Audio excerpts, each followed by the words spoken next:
चलो, तो आज हम नया चैप्टर शुरू कर रहे हैं which is weathering the storm in Ersama. ठीक है। और ये जो हमारी कहानी है ये हमारे को एक सबसे पहली बात कि ये रियल लाइफ इंसिडेंट पे निर्धारित है और ये हमारे को बताएगी आफ्टर मैथ ऑफ साइक्लोन के बारे में। ठीक है। आफ्टर मैथ का मतलब समझते हो?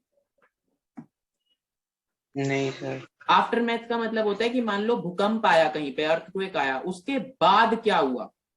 ठीक है। उसके आफ्टर इफेक्ट्स, उसके कॉन्सिक्वेंसेस। ठीक है। ठीक है। हाँ, और ये स्टोरी स्पेसिफिकली बात कर रही है कि उड़ीसा में अक्टूबर 1999 में एक साइक्लोन आया था। ठीक है। और उसमें बड़े सारे लोगों, अब साइक्लोन आपको पता है पहले होता क्या है? हाँ, वो ऐसे गोल गोल घूमता है पहाड़ रुको में। मैं आपको दिखाता हूँ। साइक्लोन होता है ये, स्क्रीन पे दिख रहा है। Yes sir. हाँ, इसे हिंदी में कहते हैं चक्रवात। पढ़ा हुआ है? नहीं सर, बहुत नहीं पता है। चलो ठीक है। इसमें क्या होता है कि बड़ा ही गोल गोल गोल गोल पानी, हवाएं बड़ी तेज ऐसे घूमती हैं और सारे घर वहां, मतलब अगर ये ज्यादा तेज आ जाए तो ये सब कुछ तबाह कर देता है। ठीक है। Yes sir.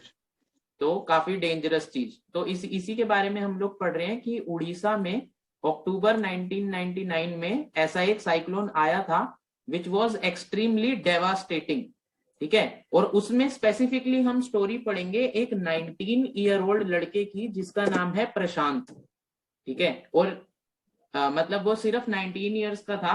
और अब देखो, ठीक है। Weathering the storm in Ersama, Orissa में एक स्पेसिफिक विलेज है अरसामा, वहां पे प्रशांत का एक फ्रेंड रहता था।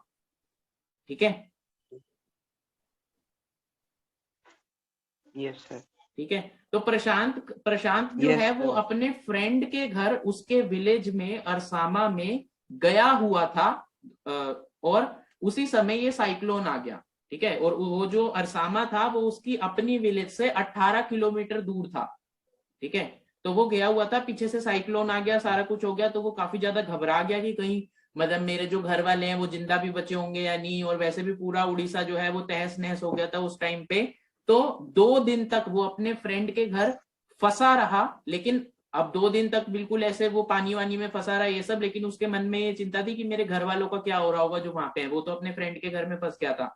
तो 2 दिन बाद जब उसे ऐसा लगा कि अभी तो सिचुएशन नॉर्मल होने वाली है नहीं, तो वो खुद पैदल वेस्ट जितने पानी तक में, इतने इतने पानी भरे हुए में बड़ी ही मुश्किल से 18 किलोमीटर का सफर करके वापस अपने घर गया।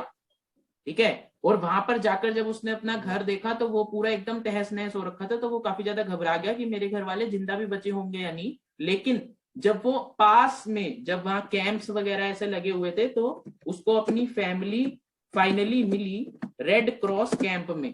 ठीक है। जो कि गवर्नमेंट ने वगैरह या लोगों ने मिल मिला के कैंप्स लगा दिए थे कि मतलब जो भी जो शरणार्थी हैं, जो भी सबसे अफेक्टेड है, वो वहां जाकर आराम कर सकते हैं या मतलब किसी जिंदा रहने के लिए, सर्वाइवल के लिए। ठीक है। क्योंकि घर भर जो है वो सबके टूट फूट गए थे। तो जब वो अपनी फैमिली के साथ मिला तो उसे काफी ज्यादा सबसे पहले तो सुकून हुआ कि एटलीस्ट दे आर अलाइव। ठीक है। क्योंकि बहुत ही इतना खतरनाक वो था कि पता नहीं कितने लोग तो मर ही गए थे, कितने बह गए थे, कितने मलबे में दब गए थे। तो पहली बात तो उसके मन में ये आई कि शुक्र है उसके घर वाले बच गए। जिंदा है। ठीक है। After 36 hours of devastation. ठीक है। ऑफ तबाही। Yes sir. ठीक है। यस। तो फाइनली जब वो यहाँ रेड क्रॉस कैंप में पहुंचता है और अपनी फैमिली को देखता है, अपने आसपास के लोगों को देखता है, तो उसे पता चलता है कि सबकी हालत बहुत ही खतरनाक है। और ये जो साइक्लोन आया है इसने बड़ा ही जो है सारा कुछ तहस नहस कर दिया है, खराब कर दिया है। लोगों के पास घर नहीं है, खाना नहीं है। जिस कैंप में वो थे वहां पर खाना भी बहुत ही कम समय के लिए बचा था।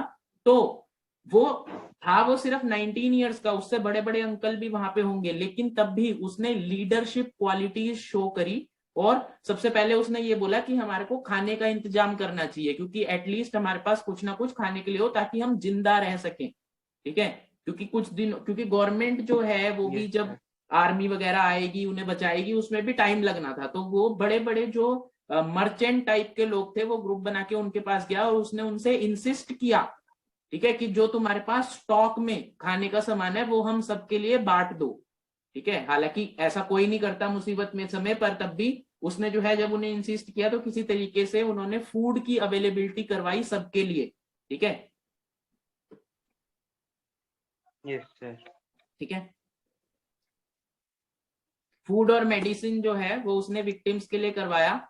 और finally after 5 days of all this, 5 दिन बाद वहां पर गवर्नमेंट की तरफ से, आर्मी की तरफ से हेलीकॉप्टर्स आए और उन्हें खाना वाना जैसे ऊपर से फेंका और उनकी हेल्प वगैरह करी इस तरीके से। लेकिन उसके बाद भी ऐसा नहीं है कि गवर्नमेंट आ गई वो आ गया, लेकिन सारा शहर वहर तो तबाह हो चुका है ना, और ना लोगों के पास काम है ना खाने पीने के लिए है। तो प्रशांत और उसके कुछ फ्रेंड्स, जो कि एक वो ऐसे मेंबर, और उन्होंने ऐसी एक यूनियन बना ली थी वहां पर जिसका लीडर प्रशांत ही था। ठीक है, वो उन्होंने क्या किया कि उन्होंने यस ये सोचा कि हमारे को एक एनजीओ स्टार्ट करना पड़ेगा जहां पर हम बच्चों को और औरतों को जो है काम वगैरह दे सकें। और इसके लिए स्पेसिफिकली उसने जितनी भी औरतें थी उनको मोटिवेट किया काम करने के लिए एक स्पेसिफिक एनजीओ में, which was food for work. Food for work. ठीक है, ये सब नोट्स में एडिड है, आपको ऐसे कुछ लिखने की जरूरत नहीं है। ठीक है, ठीक है सर। और उसने जितने भी वहां पर जो भी इंजर्ड लोग थे वो सब थे, उन सबकी हेल्प करी। जितने भी बुढ़े थे, बच्चे थे, विमेन थी, उन सबकी उसने बहुत ज्यादा हेल्प करी। और बहुत ही अपने साथ और भी काफी सारे वॉलेंटियर्स को जोड़ा, लोगों को मोटिवेट किया कि हमारे को वेट नहीं करना गवर्नमेंट के आने का, कि गवर्नमेंट आएगी तो तब हम मतलब कुछ करेंगे, तब तक सब हम भगवान का नाम लेते रहेंगे, हे भगवान बचा लो, हे भगवान बचा लो। नहीं, बल्कि उसने ये बोला कि जब अब मुसीबत का समय आ गया है तो हमारी बहुत बड़ी रिस्पॉन्सिबिलिटी बनती है अपनी सोसाइटी की तरफ, अपनी कम्युनिटी की तरफ। ठीक है, और हमारे को रोना नहीं है, ये बैठ के नहीं सोचना कि हमारे पास तो कुछ रिसोर्सेज नहीं है, कैसे करें क्या करें, हम तो ये है कोई हेल्प करने नहीं आ रहा। बल्कि जितने भी प्रेजेंट रिसोर्सेज हैं, प्रेजेंट लोग हैं, उन्हीं की बेटर से बेटर यूजेज करके और उनको सही यूज में लगा के हमारे को अपने आप को अभी सरवाइव करना है। ठीक है, किसी ना किसी तरीके से हमारे को अपनी सिचुएशन को यस सर। बेटर करना है। ठीक है, अब देखो जब ऐसे साइक्लोन वगैरह आया, ये सब चीजें हुई, तो कई सारे घर वालों के जो है रिश्तेदार, हस्बैंड, वाइफ, बच्चे, ये सब उनकी डेथ हो गई। ठीक है, कोई बह गया, कोई मलबे में दब यस गया, इस तरीके से। तो उस जो जितने भी ऐसे लोग थे उनको भी सबको मोटिवेट किया प्रशांत ने कि लाइफ गोज ऑन, इस तरीके से। ठीक है, और साथ में उनको काम वगैरह देने के लिए एनजीओ वगैरह में भी जो है उसने मतलब ऐसे स्टार्ट किया। सिर्फ प्रशांत अकेला तो ये सब नहीं कर सकता, obviously it was a union. लेकिन सबसे यस ज्यादा जो लीडरशिप क्वालिटीज हैं वो किसके द्वारा शो की गई? प्रशांत। एक 19 साल के लड़के के द्वारा। ठीक है, Prashant, which is extremely rare to be found. ठीक है, 19 साल के बच्चे जो हैं वो इतने मेच्योर एक्ट करे, ऐसा नहीं होता। और शुरू से ही हमारे को चैप्टर में देखने को मिलता है कि वो काफी ज्यादा मेच्योर एक्ट कर रहा है। जैसे जब वो अपने दोस्त के घर फंसा हुआ था 18 किलोमीटर दूर अरसामा विलेज में, तब भी he was extremely worried about his family, कि मेरे फैमिली को क्या हो रहा होगा, वो जिंदा तो होंगे या उनको कोई प्रॉब्लम तो नहीं आ रही होगी। और जब 2 दिन बाद उसे ऐसा लगा कि भाई यहाँ पे कोई ट्रांसपोर्टेशन तो अभी जल्दी चालू होने वाली नहीं है, तो उसने सोचा कि मैं खुद ही चल पड़ता हूँ तैर तूर के वेस्ट तक पानी में। और वो फाइनली अपने वहां पहुंचा, तो क्योंकि उसे ऐसा फील हुआ कि उसकी इस घर समय पहुंचा। मॉरल रिस्पॉन्सिबिलिटी है अपनी फैमिली की हेल्प करना, उन्हें सर्व करना। उसके बाद जब वो वहां पे आया तो वहां पे जब उसने अपनी पूरी कम्युनिटी को देखा तो उसका दिल झंझोड़ गया कि यार ये मेरे लोगों के साथ क्या क्या हो रहा है। ठीक है, तो उसने ये नहीं देखा कि उसकी एज कम है, लोग क्या बोलेंगे, या फिर उससे बड़े बड़े लोग भी हैं जिनको डिसीजन लेने चाहिए, बल्कि उसने उसी समय अपनी प्रेजेंस ऑफ माइंड का इस्तेमाल किया। और बाकी लोगों ने भी जब ये सब देखा कि ये बच्चा अच्छा काम कर रहा है और मतलब लोगों की हेल्प कर रहा है, तो उन्होंने भी उसके साथ जुड़े वो। ठीक है, तो बेसिकली सब और फाइनली सारी चीजें एट द एंड उसके लेवल पे जितना भी हो सकता था उसने नॉर्मल करी। ठीक है, तो he did a very good job. और ये पूरा चैप्टर हमारे को उसी प्रशांत के बारे में ही बताता है कि कैसे उसने इतनी मुश्किलों में होने के बावजूद ही डिड नॉट पैनिक, वो घबराया नहीं। ठीक है, बल्कि जो भी उस समय किया जाना चाहिए था वो उसने किया। ठीक है, और बाकी लोगों को भी जो है सपोर्ट किया, हिम्मत दी। ठीक है, कि हमारे को ये जो भी चीज अब हो गई है, जो भी कैटेस्ट्रॉफ आ गया है, उससे हमारे को लड़ना है। ठीक है, ठीक है सर। और उसने फिजिकली भी सपोर्ट किया और मेंटली भी, मॉरली भी, ठीक है, साइकोलॉजिकली भी। इस चैप्टर में हम लोगों को एक और चीज समझनी है, वो ये है कि इसका title weathering the storm in Ersama. तो मतलब ये है कि वेदरिंग का मतलब क्या होता है, आपको पता है? किसी चीज को वॉर्न आउट कर देना, हरा देना, यहाँ पे स्पेसिफिकली।